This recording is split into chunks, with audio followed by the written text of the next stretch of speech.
Magandang araw mga boss. So kahit Sunday mga boss, trabaho tayo kasi may customer na tumawag sa atin kagabi. Nagrereklamo sa kanyang unit niya mga boss, Iski 210-8.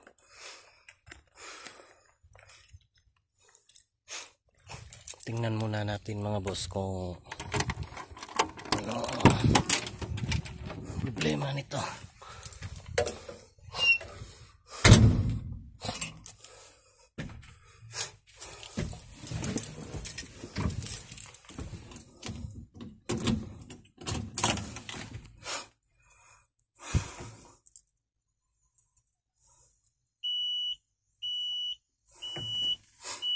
Data communication error.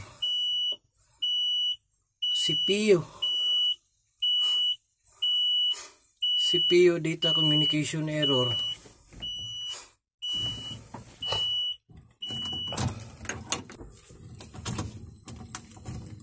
Yan mga boss, CPU data communication error. So try nating paandarin mga boss kung aandar ba ang unit natin.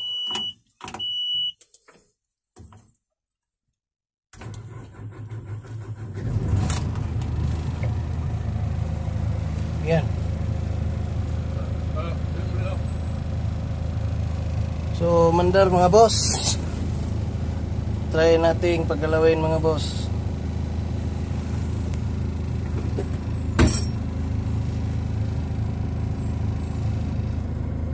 Ayan po.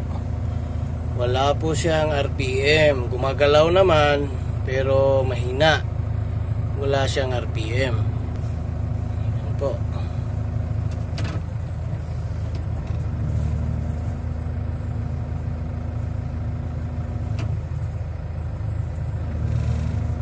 Ito yung problema natin mga boss, data communication error. So ibig sabihin mga boss, may problema po dito sa kanyang module. Yan po. Hindi na po yan gagalaw.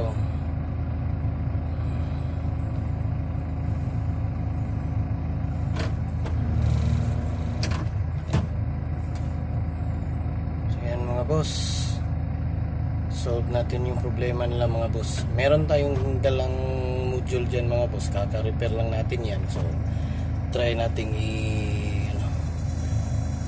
ikabit.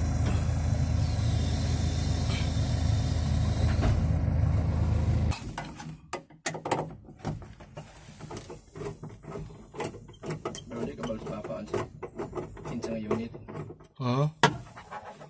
Kabal sa papaan sa unit. Yan po mga lods, mga boss.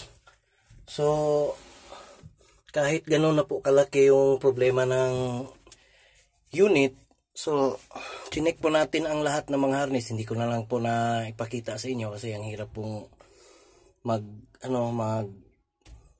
trabaho sa ilalim na wala pong nakahawak ng cellphone. Solo lang po tayo ngayon kasi nga Sunday, yung body natin ay andun sa Davao. Naiwan natin sa Davao kasi nga nirerespeto natin yung araw ng pahinga.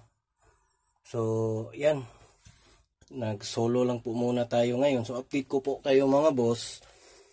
Naging okay na po yung unit mga boss, na wala na po yung kanyang data communication error. So yan po, okay na po. So explain ko po sa inyo saan ko po nakita. Dito ko po nakita mga boss. So yan po mga boss, tong fuse na to mga boss, fuse number 6, 1, 2, 3, 4, 5, 6, 7, 7 pala.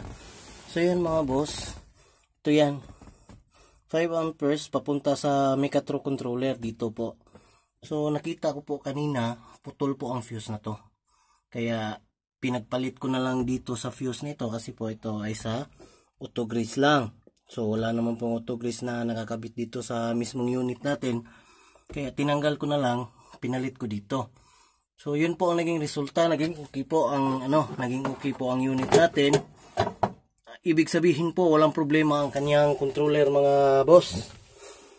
So yun po, sana po makatulong sa mga bagong mekaniko na nagsisimula pa lang humawak ng mga ganitong unit, mga fully electronic, Kobelco, DAS 8 po ito. Sana po kapulutan ng aral sa mga bagong mekaniko. Sana din po maging successful din po kayo. At so abang-abang lang mga boss. Ayusin na lang natin yung pagkakakabit ng mga controller. Tapos po testing na po tayo. Yan po mga boss. Tapos na po nating ikabit yung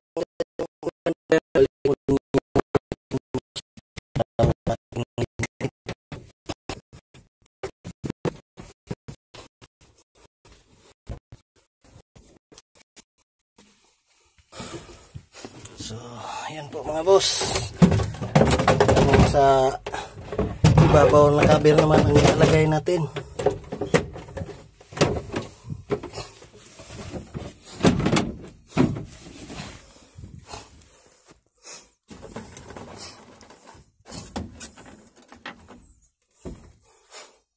Tapos po natin tong ikabit tong panghuling bolt mga boss.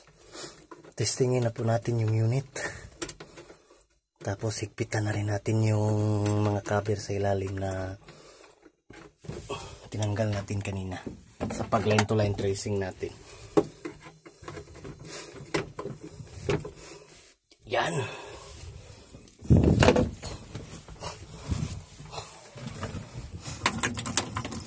So moment of truth mga boss, ito na.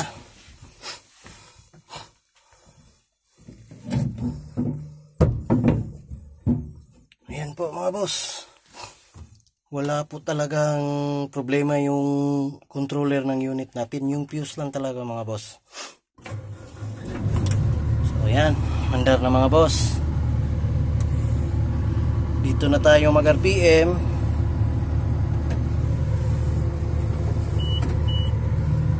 Yan mga boss, observe niyo yung cluster gates. Ayan na po mga boss. Malakas at maliksi na pong gumalaw yung unit natin. So ngayon mga boss, mag-higpit na lang tayo sa pinaka.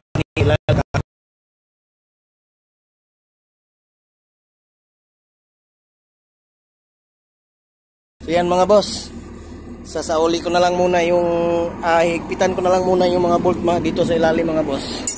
Tapos ibaba natin yung unit.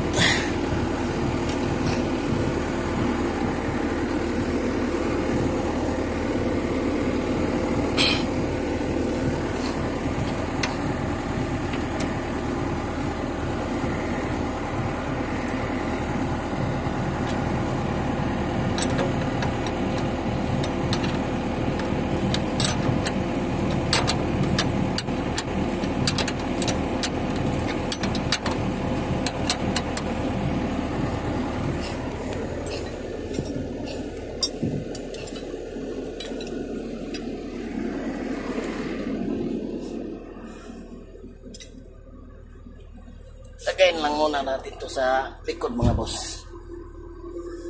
Itong isang module natin.